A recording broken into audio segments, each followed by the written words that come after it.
नमस्कार, मैं हूं शालिनी और आप दिख रहे हैं कर्म कसौटी न्यूज। आई बढ़ते हैं आज की बड़ी खबर की ओर। कानपुर में बीजेपी विधायक सुरेंद्र मैथानी का 1000वां वंदे मातरम दिवस। गोविंद नगर विधायक सुरेंद्र मैथानी जनता दरबार से पहले प्रतिदिन गाते हैं राष्ट्रीय गीत वंदे मातरम। विधायक मैथानी अपने कार्यक्रम में जनता की समस्याओं को सुनने से पहले करीब 3 साल से यानी 1000 दिनों से प्रतिदिन करते आ रहे हैं राष्ट्रीय गीत वंदे मातरम। आज 1000वां वंदे मातरम गायन दिवस धूमधाम के साथ रंगोली गेस्ट हाउस में मनाया गया। विधायक सुरेंद्र मैथानी ने सैकड़ों कार्यकर्ताओं और जनता के साथ वंदे मातरम दिवस मनाया। वंदे मातरम गायन गीत अंग्रेजों के लिए सिरदर्द बन गया था, कानों में नासूर जैसा लगता था।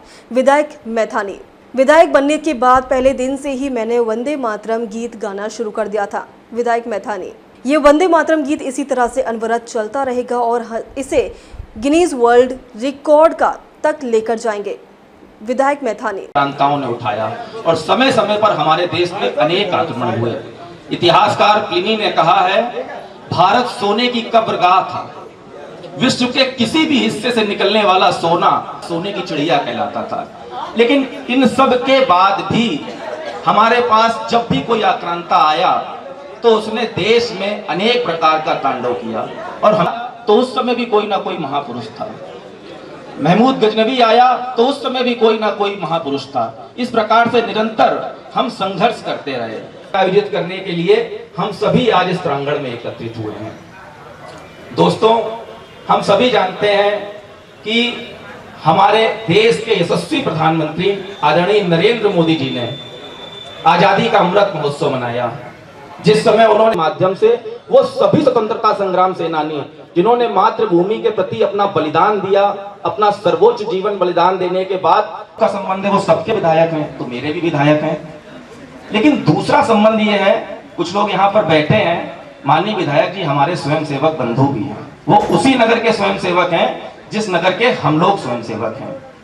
जब आजादी का ये अमृत महोत्सव मनाया जा रहा था तब माननीय विधायक जी मेरे पास आए और कहा, आनंद जी, हम अपने देश के जो यशस्वी प्रधानमंत्री आदरणीय नरेंद्र मोदी जी आजादी का अमृत महोत्सव मना रहे हैं, उनका सिपाही होने के नाते किया है कि मैं टेलीफोन से ही संबोधित कर देता हूं, क्योंकि मेरी परिस्थिति वैसी है। तो मैं माननीय भाई साहब से आग्रह करूंगा, भाई साहब मैंने इसको हैंड फ्री किया है, माइक लगाया है, तो जरा आप सबको संबोधित करने की कोशिश करें। ये वंदे मातरम का 1000वां गायन दिवस है आज, इसको हम लोग उत्सव के रूप में सेलिब्रेट कर रहे हैं, मना रहे हैं। मैं आपसे आग्रह करूंगा, कृपया अपना उद्बोधन देने का कष्ट करें।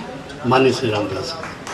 आज के इस वंदे मातरम कार्यक्रम में हम सबके मंच पर उपस्थित पदाधिकारीगण एवं इस कार्यक्रम को महत्व देकर के और अपने कहा जाए संघ के समसेवक का जो अपना एक जीवन है वैचारिक, उसको जीने वाले हम सबके सक्रिय विधायक मातरम वंदे मातरम सुजलाम सुफलाम मलयज शीतलाम मातरम वंदे मातरम शुभ्र ज्योत्स्नां पुलकित यामिनी सुमधुर भाषिणी सुखदां वरदां मातरम वंदे मातरम। भारत माता की जय, भारत माता की जय, वंदे मातरम, वंदे मातरम। हाँ, देखिए, वंदे मातरम गायन हमारे गोविंद नगर विधानसभा क्षेत्र में कानपुर में 1000 दिवस आज गायन दिवस है, जिसको हम उत्सव के रूप में यहाँ पर मना रहे हैं। ये गायन पूरे देश में हमें लगता है कि किसी भी संस्था या सामाजिक क्षेत्र में रोज़, चाहे आंधी आए, तूफान आए, पानी बरसे, होली हो, दिवाली हो, कोई छुट्टी हो, कोई भी छुट्टी न मनाते हुए नित्य वंदे मातरम के गायन के बाद गोविंद नगर विधानसभा का सेवा कार्यालय काम करना प्रारंभ करता है। उसी क्रम में जब 1000 दिन हो गए तो हम लोगों ने इसको उत्सव के रूप में आज यहाँ पर मनाया है। हम वंदे मातरम के इस गायन को, जो अंग्रेज़ों के लिए एक सरदर्द बन गया था, उनके कान में एक नासूर जैसा लगता था, और वंदे मातरम से हमारे यहाँ प्रेरणा के साथ लोग जो स्वतंत्रता संग्राम की लड़ाई लड़ रहे थे, स्वतंत्रता की लड़ाई लड़ रहे थे, वो सारे लोग प्रेरित होते थे। और ये वंदे मातरम का एक दो शब्द एक हथियार के रूप में पूरे देश में प्रयोग होकर के अंग्रेज़ों के लिए मुसीबत बन गया था, और हम आज़ाद हुए। ये वंदे मातरम के इस गायन को हम लगातार अभी भी कर रहे हैं। 1000 दिवस आज है, इसके बाद हम इसको गिनीज बुक ऑफ रिकॉर्ड में लेकर के जाएंगे। अब तक के लिए बस इतना ही। फिर होगी आपसे मुलाकात, तब तक के लिए नमस्कार और देखते रहिए कर्म कसौटी न्यूज़।